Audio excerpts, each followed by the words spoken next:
6 Feb को मेरा result आया था पिछले साल। तो सर शायद रात को 2:58 पे रिजल्ट आ गया था।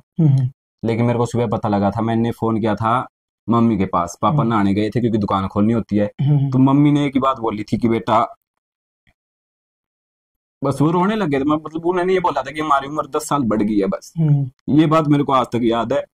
और मेरे चाचा ने भी 2015 में मेरे को यही बोला था। नहीं, उससे पहले मैं गांव से आ रहा था 8th क्लास के बाद 9th में। तो मेरे एक भाई है, मैं नाम नहीं दूंगा गांव में, उन्होंने एक बात बोला था कि पापा को कि इसको शहर मत भेजो, बिगड़ जाएगा। कैसे पता चला आपको? सर अकेडमी का सर मेरा ही दोस्त था सर, जो VLDA में अभी, उसी ने मेरे को सजेस्ट किया था पहले, क्योंकि कोचिंग के लिए उसने ये बोला था भाई इम्पैक्ट अकेडमी में जाइयो। फिर उसके बाद मैंने सर आपसे ही मिला था, मैं आपको बता रहा पहले, आप यहीं नीचे बैठे थे, बच्चे निकल रहे थे। मैंने पहली क्लास के बाद आपसे पूछा था कि सर अगर क्लास मिस हो जाए तो क्या करे, तो आपने ये बोला था सर टेंशन ना लो, आपका ऑनलाइन बैच शुरू करवा देंगे। बस वो बात थी सर। मैंने उसके बाद ना कोई और टेस्ट की, कोई कोचिंग, सच बता रहा हूँ सर, आप अगर किसी अकेडमी में मेरा नाम मिल जाए तो आप पूछ लें। आपका जो VLD का एंट्रेंस हुआ था, इसमें क्या था अपना प्रोसेस?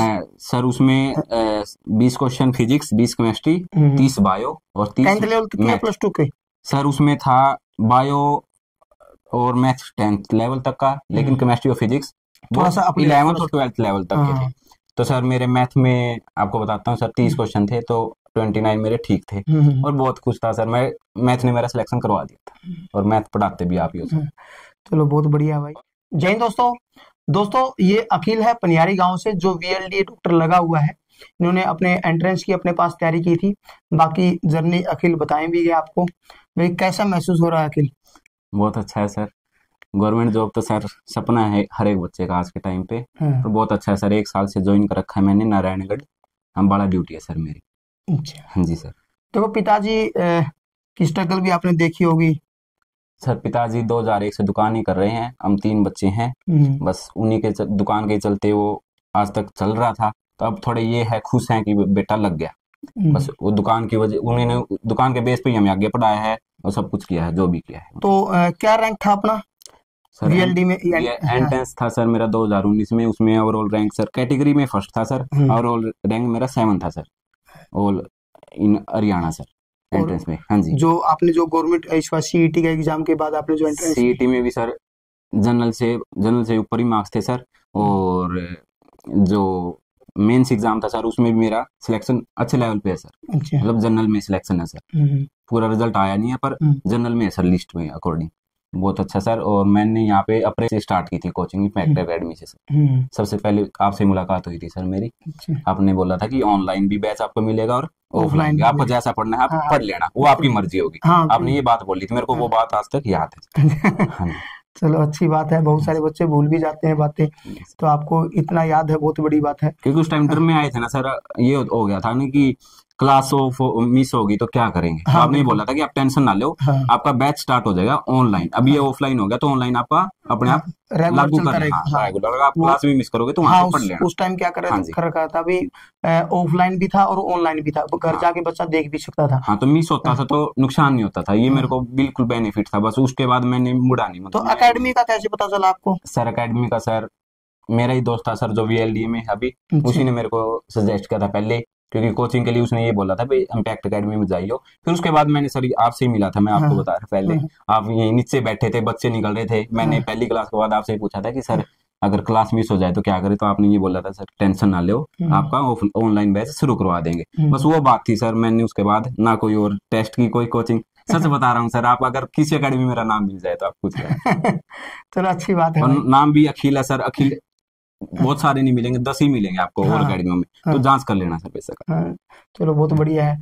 हाँ, कई बार ये हो जाता ना भाई, कई लोग सोचते हैं भाई ये यहाँ पे भी आ गया, वहां पे भी दिखा रखा है, ये वो कोई दिक्कत नहीं है। देखो तो ये जैसे आपने जो तैयारी की है, जैसे बहुत सारे बच्चे जो VLD अभी जैसे नए बच्चे आएंगे, तो उनको क्या गाइड करना चाहोगे आप? सर VLDA के लिए सर जैसे 70 क्वेश्चन टेक्निकल है, पर टेक्निकल पता क्या है बच्चे, ये अब की जैसे इन्होंने क्या कर दिया, ये सिलेबस चेंज करते रहते हैं। अब की बार इन्होंने पता क्या किया, GK और साइंस ही लिया, मैथ्स खत्म कर दिया बिल्कुल। सर वो HSSC की मर्जी है, पर टेक्निकल क्वेश्चन नहीं, इसमें जो VLD एंट्रेंस का जो हाँ लुआस लेता है, वो सर इसलिए किया है क्योंकि कट ऑफ बहुत ज्यादा जान लग रही थी। 92 पे कट ऑफ चली गई थी। हालांकि हो सकता है आगे, पहले तो बायो बेस पे कर दिया था ये एक साल, तो बच्चे इतना वो हुआ नहीं था, वही बच्चे आ नहीं लग रहे थे। हाँ। अब दोबारा से होल स्ट्रीम कर दिया हाँ। तो 92 पे कट ऑफ जा रही थी। तो 92 कट ऑफ बहुत होती है। हाँ। तो चाहे तो उस बात को मानना होगा, इन्होंने भाई कट ऑफ ज्यादा जा रही है, बच्चे बहुत ज्यादा आने लग रहे हैं, इंटेलिजेंट, कंपटीशन ज्यादा बढ़ने लगे, उस करके इन्होंने जीके के लिए, और ये भी तो है ना 12th के बाद आते हैं डायरेक्ट बच्चे। हाँ, 12th के इतने बाद। मैच्योर नहीं होते। इन्होंने ऐसा किया होगा ना कि जीके देंगे तो ग्रेजुएट बंदा आएगा यहाँ हाँ, VLDA करने, ताकि एक अच्छे लेवल के बच्चे यहाँ पे हमें मिले, या तो ये कुछ हुआ होगा उनके लिए। अब रीजन तो कुछ नहीं हो सकता। हाँ, बिल्कुल। पर अब आपको बता रहा 90% बच्चे जो अभी VLDA एंट्रेंस क्लियर किया होगा वो ग्रेजुएट ही मिलेंगे आपको, क्योंकि जीके 12th पास को नहीं आती, किसी को नहीं आती। हाँ, बिल्कुल। जो साइंस के स्ट्रीम को तो वैसे भी आपको हाँ, पता है नहीं आती, बिल्कुल अलग ही होता और है। 40 क्वेश्चन बहुत होते हैं सर, क्योंकि 40 क्वेश्चन 12th बच्चे को 40 में से 5 क्वेश्चन ठीक नहीं कर सकता जीके के, हाँ, लेकिन बिल्कुल। ग्रेजुएट बंदा कर सकता है। जैसे सीटी में क्वेश्चन आया था सर कि शायद गुजरात और मुंबई अलग कैसे हुए थे 1992 में, जो भी था वो हमने सुन रखी थी, क्योंकि वो 12th के बाद ही सुन सकते हैं ना। 12th तक तो वही रट्टाफिकेशन है, जो भी है NCERT पढ़ते रहो, वो अलग से बातें है ना। वो पढ़ेगा कब बच्चा, जब ये हो जाए ग्रेजुएशन में चल रहा है, ग्रेजुएशन से अप हो गया। और जैसे इसकी स्ट्रेटेजी क्या रखें बच्चा, जैसे VLD कर ली इन्होंने हाँ जी, 2 साल की, उसके बाद कैसे तैयारी करें? देखो सर, उस टाइम तो हमें भी नहीं पता था कि आगे क्या कर, मेरे को ये भी नहीं पता था कि एंट्रेंस दे दिया तो क्लियर होने के बाद होगा क्या, अच्छा। मेरा काम क्या, मेरे को कुछ से भी नहीं पता था। चाचा ने ही बोला था बेटा पेपर दे के आ। रोने लग गया था, सच्चाई बताऊं आपको, क्योंकि जो एकेडमी में टेस्ट होते थे सर, टेस्ट सीरीज वगैरह, जैसे मेरी 2nd रैंक आ गई थी एक बार ओवरऑल एकेडमी में बहुत सारे बच्चों में, तो खुश भी था। आगे 3rd आ गई सर मेरी, लेकिन फिर 33वीं आ गई और फिर 49वीं आ गई, तो मैंने छोड़ दी थी कोचिंग सर। गर्मियों का टाइम था, अप्रैल, वो भी एंट्रेंस 4 अगस्त का होता था, 3-4 महीने पहले ही स्टार्ट हो गया था, गर्मियों का टाइम था। तो मैं रोने लग गया था जाते कि चाचा मैं नहीं कर रहा, आपकी मतलब फीस भी दे रहे आप, मेरे को पढ़ा भी रहे, लेकिन मेरी रैंक 1 से 49 जाना बहुत गलत बात है। तो उन्होंने ही बोला था बेटा पढ़ता रहे, तैयारी करता रहे, नहीं होगा तो क्या बात है, BSc में एडमिशन हो जाएगा, कर लेगा, नंबर भी ठीक है तेरे 12th में। लेकिन उन्हें मोटिवेट करते रहे, वो खुद एक टीचर है तो वो समझते हैं स्टूडेंट की लाइफ को। कुछ टीचर्स का भी मैटर है, पता क्या होता है, बच्चा वो बोलते हैं बच्चे को पढ़ाई करनी है, टीचर कुछ नहीं कर सकते, टीचर सब कुछ कर सकते हैं। टीचर का विराट कोहली की बात है, 99% आपके अगेंस्ट में कोई भी चीज, 1% तो चांस है, तो 1% वो टीचर है, वो रास्ता दिखाएगा तो बच्चा क्यों नहीं, पढ़ते रहो पागलों की तरह, कोई फर्क नहीं पड़ेगा। टीचर ने बोल दिया ये पढ़ना है, वही पेपर में आ रहा है। हाँ, 1% मैटर करता है ना। गाइडेंस बहुत जरूरी है। गांव में बच्चे ऐसे ऐसे हैं जो मजदूरी कर रहे हैं, वो रीजन बताएंगे, अखिल मेरी कंपटीशन में ऐसा था, मैं ऐसा था, मेरा SI में 2 नंबर से रह गया, 3 नंबर से रह गया, 4 नंबर से रह गया, मैंने 10 साल तैयारी करी।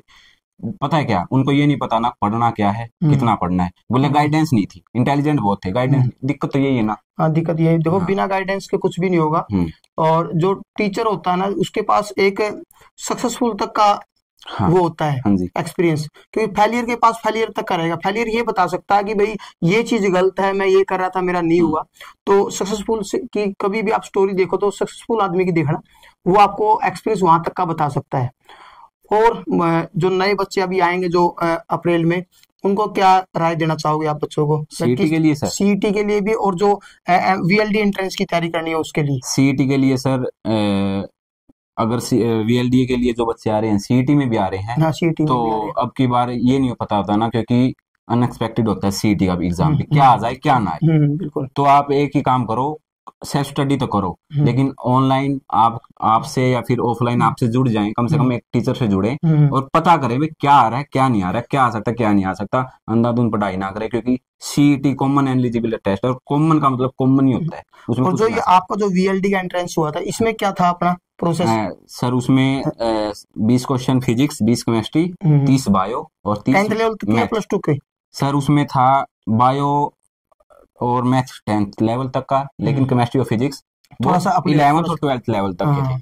तो सर मेरे मैथ में आपको बताता हूँ सर, 30 क्वेश्चन थे तो 29 मेरे ठीक थे, और बहुत खुश था सर मैं, मैथ ने मेरा सिलेक्शन करवा दिया था, और मैथ पढ़ाते भी आप ही हो सर।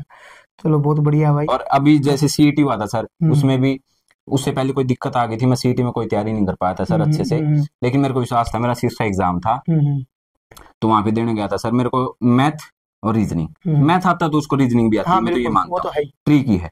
तो 30 क्वेश्चन थे, 15 रीजनिंग और 15 मैथ, उसमें सर 25+ मेरे दोनों मिला के ठीक है सर। क्यों? क्योंकि मेरा मैथ चला आ रहा है सर, मैं टच में हूँ और अच्छा है, टीचर भी अच्छे मिले हैं मैथ के, और आपसे ही पढ़ा था सर मैं CET में उस टाइम मैथ। और जो इसमें जो अपना वीएलडी का जो पेपर होता है हमारा, हाँ जो जी। हरियाणा लेती है, हाँ जी। उसमें टेक्निकल पोर्शन भी रहता है कुछ, उसमें जो सर आपने जो 2 साल पढ़ा है हाँ वीएलडी जी, के बारे में? पहले तो ये होता था सर 25 से 30 क्वेश्चन आते थे टेक्निकल, बाकी आते थे हरियाणा जीके आ गया, कुछ आ गया, लेकिन अब की बार टेक्निकल 70 क्वेश्चन आते हैं सर। आपने डिग्री या डिप्लोमा स्पेशल कर रखा है, हाँ, बीए बीएससी से अलग मान लो कोई भी कर रखा है, तो उसमें आपको 70 नंबर का टेक्निकल आएगा जो आपने पढ़ रखा है। अच्छा। उसमें भी लेवल ये आएगा कि आपकी पोस्ट के अकॉर्डिंग, ये मत सोचना बिल्कुल ही लेवल आए, क्योंकि कई बच्चे ऐसे इसलिए रह गए वीएलडी में सिलेक्शन से, उन्होंने इतना पढ़ लिया पागल हो गए। तमिलनाडु की वेटनरी पढ़ चुके, यूपी की पढ़ चुके, राजस्थान की पढ़ चुके, लेकिन सिलेक्शन नहीं हुआ। क्यों नहीं हुआ? क्योंकि इतना पढ़ चुके जो उनका लेवल था ही नहीं। हाँ, बिल्कुल मतलब बेसिक लेवल बेसिक भी नहीं है, जो आपको यूनिवर्सिटी या कॉलेज में पढ़ा रहे हैं वही पढ़ो, उससे वो भी बहुत ज्यादा है। हाँ, क्योंकि वो सर्जन के लेवल का पढ़ाते हैं ताकि बच्चे उस लेवल तक रहें। अगर वो बिल्कुल ही डाउन चले जाएंगे तो फिर सिलेक्शन भी नहीं होना है। और इतनी वेटनरी मैंने पढ़ ली थी, वेटनरी सिलेक्शन करवाती है, बाकी तो क्वेश्चन पता ही नहीं है ना। 30 क्वेश्चन करता भी कौन है? जब 70 नंबर के टेक्निकल आ रहा है ना, तो क्या करता है वो बच्चा? क्या करता है वो? करके जाएगा मैथ और हरियाणा जीके, बिल्कुल, बस। उसके अलावा वो और कोई हाँ, जीके नहीं करेगा। हाँ बिल्कुल, क्योंकि उसमें टाइम लगता है, या रीजनिंग कर लेगा। हाँ, रीजनिंग कर बस लेगा। वही हिंदी उस पर तो फोकस करता ही नहीं वो वैसे भी, नहीं करता। क्वेश्चन भी एक दो ही आने हाँ हैं, बिल्कुल, उसमें भी तुक्का लग गया तो ठीक। मैथ में एक्यूरेसी 100% होती है। आपको आ रहा है तो ठीक है, नहीं आ रहा तो नहीं आ रहा, सीधी बात है। आ गया तो आंसर मिलेगा 4 ऑप्शन में। हिंदी में क्या सर, अनएक्सपेक्टेड ना भी आए। हाँ बिल्कुल, इंग्लिश में भी ऐसे है सर। तो यदि आप कुछ राय लेना चाहते हैं तो कमेंट करके जरूर बताना। और आज की जर्नी में इतना ही, या कुछ थैंक यू सर। और लास्ट टाइम? बस सर मैं ये बोल रहा हूँ सर कि मोटिवेशनल वीडियो ना देखें, हाँ बस बिल्कुल, अपने माँ बाप को हाँ, देखें। हाँ बिल्कुल, सबसे बड़ा मोटिवेट वही होता है। हाँ, मैंने 6 फेब को मेरा रिजल्ट आया था पिछले साल, तो सर शायद रात को 2:58 पे रिजल्ट आ गया था, लेकिन मेरे को सुबह पता लगा था। मैंने फोन किया था मम्मी के पास, पापा नहाने गए थे क्योंकि दुकान खोलनी होती है। तो मम्मी ने एक ही बात बोली थी कि बेटा, बस वो रोने लगे थे। मतलब उन्होंने ये बोला था कि हमारी उम्र 10 साल बढ़ गई है, बस। ये बात मेरे को आज तक याद है। और मेरे चाचा ने भी 2015 में मेरे को यही बोला था। नहीं, उससे पहले मैं गांव से आ रहा था 8th क्लास के बाद 9th में, तो मेरे एक भाई है, मैं नाम नहीं दूंगा गांव में, उन्होंने एक बात बोला था कि पापा को कि इसको शहर मत भेजो, बिगड़ जाएगा। तो पापा ने ये बोला था कि बिगड़ेगा तो इसका बिगड़ेगा, और नहीं बिगड़ेगा तो इसका नहीं बिगड़ेगा, हमें कोई मैटर नहीं है। इसको चाचा के पास छोड़ रहे हैं, उसी की औलाद की तरह ये रखेंगे, बस हमें, बात खत्म। 2015 में 5 अप्रैल को मैं यहाँ आया था, उसके बाद यही हूँ, यही पाल रहे मेरे को, यही मतलब सब कुछ इन्होंने किया सर। मेरा चाचा है, हिंदी के लेक्चरर है वो, पर वो समझते हैं सर, टीचर ही टीचर को समझता है, वो बच्चे को समझता है सर। तो उस दिन मैं रोया था, फिर पापा नहा के आ गए थे। पापा ने भी यही बात बोली थी कि बेटा 56 साल का हो गया, अगर मैं 60 में जाना होता मेरे को तो मैं 70 तक भी नहीं जाता। तो वो बहुत बड़ी बात है कि आपकी एज, मैं वो बोल रहे थे कि हम आपने उम्र बढ़ा दी है मेरी, बस वो बात, वो लाइन मेरे मन में बैठ गई। और जब उस भाई ने गांव में बोला था 9th क्लास में, जब मैं यहाँ आया था इस की बिगड़ जाएगा, तब मेरे चाचा ने एक बात बोली थी मेरे को कि आने के बाद 1 साल 2 साल, क्योंकि इंग्लिश मीडियम में आ गया था, गाँव में मेरे को कुछ नहीं आता सरकारी स्कूल में, तो चाचा ने एक बात बोली थी, बेटा अगर पढ़ेगा नहीं ना तो कल को गांव में जाएगा तो जवाब मांगेंगे तेरे से, बिल्कुल डायरेक्ट नहीं मांगेंगे, लेकिन बातों में मांगेंगे कि तू शहर गया तो क्या कर लिया, यहाँ के बच्चे भी तो यहाँ मजे करके यहाँ ही कर रहे हैं। ये लाइन मेरे आज तक याद है सर। आपकी भी मैं बता रहा, मेरे को बैठ जाती है हर चीज लाइन में। आपने पहले ही दिन बोला था कि बस टेंशन मत लो, ऑनलाइन आपको प्रोवाइड करवाएंगे, मेरे को याद है। बस एक ही बात होती है इंसान की जो उसको कनेक्ट रखती है, कनेक्ट कर देती है, इंस्पायर ठीक है सर। बंदे के साथ 10 साल रह लो, बात याद नहीं रहेगी, लेकिन आपकी एक लाइन है वो याद है, बता दी सर आपको मैंने पहले आते ही। कोई ये बात ये नहीं होती कि ये सिखाने की होती है, मेरे को याद है सर। मैं ये भी बता सकता हूँ कौन सी जगह पे आप नीचे बैठे थे, बिल्कुल नीचे, और वो टेबल आज भी रखी है सर, अभी देख के आया हूँ मैं सर। ठीक है सर, वहीं बैठे थे, बच्चे निकल रहे थे छुट्टी के टाइम पे, दोपहर के टाइम पे सर। देखो होता क्या है कि जो ये वैसे बता देता हूँ आपको, बहुत सारे बच्चे कहते हैं भाई जो प्राइवेट स्कूलों के बच्चे आगे निकलते हैं, ये गवर्नमेंट स्कूल में पढ़ा हुआ विद्यार्थी है। 11वीं और 12वीं क्लास भी इन्होंने गंगवा स्कूल से की आपने? 11वीं गंगवा गवर्नमेंट से और 12वीं बरवाड़ा गवर्नमेंट से। 9th 10th में मैंने की थी सर प्राइवेट से, लेकिन मेरे को इंग्लिश मीडियम में समझ नहीं आ रहा था। और ये मान लो कुछ कि चलो चाचा के भी खुद के भी बच्चे होते हैं भाई, सबको प्राइवेट नहीं पढ़ा सकते, उनके 3 बच्चे हैं तो प्राइवेट के फीस नहीं दे सकते, पापा भी नहीं दे सकते, इसलिए मैंने सरकारी में ही पढ़ा है। अगर किसी को घमंड हो, और 13 ही सीटें हैं कैटेगरी की, जिसमें मैंने यहाँ यूनिवर्सिटी में सिलेक्शन लिया। किसी को ये लगता है भाई एंट्रेंस नहीं क्लियर होता, किसी को बोल देना कि 13 सीटें हैं, ये बोलेंगे पूरे हरियाणा में 13 सीटें हैं, अरे 13 भीतर को तो एक ही चाहिए। बिल्कुल बिल्कुल ठीक है, ये बहुत बड़ी बात होती है। तो जब यहाँ भी आया था, चाचा ने एक ही बात बोली थी, बेटा तेरे से जवाब मांगेंगे। वो बात मेरे मन में आज भी है और रहेगी, और इसीलिए मैं मोटिवेट हूँ कि मेरे को अब भी मेरे ये नहीं है कि VLD मिल गई तो मैं सेटिस्फाई हूँ, बस मेरे को ये है हाई गवर्नमेंट जॉब मिल गई अपनी। ऑलमोस्ट सभी जानते होंगे, 90% बच्चे जानते होंगे कि सुपर 30 सर कौन है, जो IIT के लिए बच्चे 30 ही लेता है। उनका एक बार मैंने दैनिक भास्कर अखबार आता है, चाचा गहरो, उनमें एक ही लाइन लिख रखी थी कि कभी भी सफलता को अपने ऊपर हावी मत होने दो। वो बात मैं सोचता रहा, एक ही लाइन बोली, आगे एक्सप्लेन नहीं था उस लाइन का, लेकिन उसका मीनिंग ये है मेरी नजरों में कि सफलता मिलेगी, प्रोग्रेस करते रहो, उसको हावी मत होने दो, माइंड को रिलैक्स मत होने दो, जहां चलना चलते रहो, सफलता आपको इज्जत दे देगी, समाज में खड़ा होने के लिए वो काबिल कर देगी, लेकिन ये नहीं है कि आप वहां रुक जाओ, रिलैक्स कर दो। देखो आगे मैं भी आपको यही राय दूंगा कि आगे और बढ़ो, जैसे ग्रेजुएशन लेवल पे जितने भी एग्जाम निकले वो भरो। अभी आप मेरे से थोड़ी देर पहले पूछ भी रहे थे सर मैं CET दूं या नहीं दूं, तो मौका है, अब की बार भी दो। और एक अब की बार मैं सोच रहा हूँ कि आप किसी इंस्पेक्टर वगैरह की पोस्ट पे बढ़िया ग्रेजुएशन लेवल पे जाओ, B ग्रेड की नौकरी आपको मिले तो बढ़िया और भी बेटर हो जाएगी। सर लेके आऊंगा, पक्का लेके आऊंगा सर। मैं उम्र भी सर सही बता रहा हूँ, 22 साल की उम्र में VLD मिल गई। सब बोलते हैं भाई तुम जल्दी लग गया, बहुत अच्छी है, तेरे पास बहुत टाइम है। देखो इसमें तो बहुत सारे बच्चों को तो पता ही नहीं होता भाई फॉर्म भी निकले हैं या क्या करना आगे। आप इस एज में मतलब VLD करके डॉक्टर बन गए, ठीक है। और डॉक्टर का एक टैग लगना ही बहुत बड़ी बात है। एक तो PhD करके डॉक्टर लगना, और एक अपना इतनी छोटी उम्र में डॉक्टर की आपको टैग मिला है, तो बहुत बड़ी बात है। तो best of luck in advance Akhil. तो थैंक यू। सबसे बड़ा मोटिवेशन वैसे तो माँ बाप होता है, मैं बच्चों को बताता भी हूँ, यदि आप लग जाओगे तो उनकी उम्र 10 साल फालतू रहेगी, मैं इतना बता देता हूँ।